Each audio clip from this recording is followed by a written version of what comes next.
Once females menopause attain చేసిన తర్వాత వాళ్ళ risk almost becomes equal to male. So being a male having ఒక relative heart attack, చిన్న వయసులో హార్ట్ అటాక్ వచ్చిన రిలేటివ్ ఉంటే ఇండియన్ అయితే ఆటోమేటిక్గా your risk is higher. So genetic factor ఒకటి, ఏజ్ ఒకటి. మన వయసు పెరుగుతున్న కొద్దీ గుండె జబ్బులు వచ్చే రిస్క్ పెరుగుతుంది. So age and genetics we cannot change our parents, we cannot change our genes. So that risk factor will be there. వీటిని నాన్ మాడిఫైబుల్ రిస్క్ ఫ్యాక్టర్.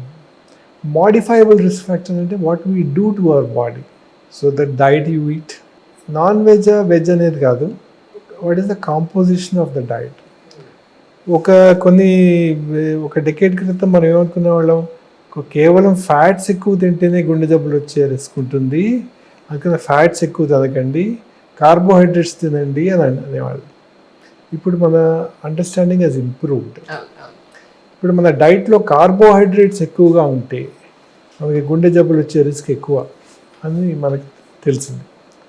అంటే more than 40% of our calories carbohydrates ద్వారా వస్తాయి, మనకి గుండె జబ్బులు వచ్చే risk ఎక్కువగా ఉంటుంది. అందుకని balance diet should have carbohydrates not exceeding 40%. అంటే 40% మన ఒక 2000 క్యాలరీస్ కావాలనుకోండి, ఓన్లీ 800 క్యాలరీస్ కార్బోహైడ్రేట్స్ రూపంలో రావాలి పర్ డే.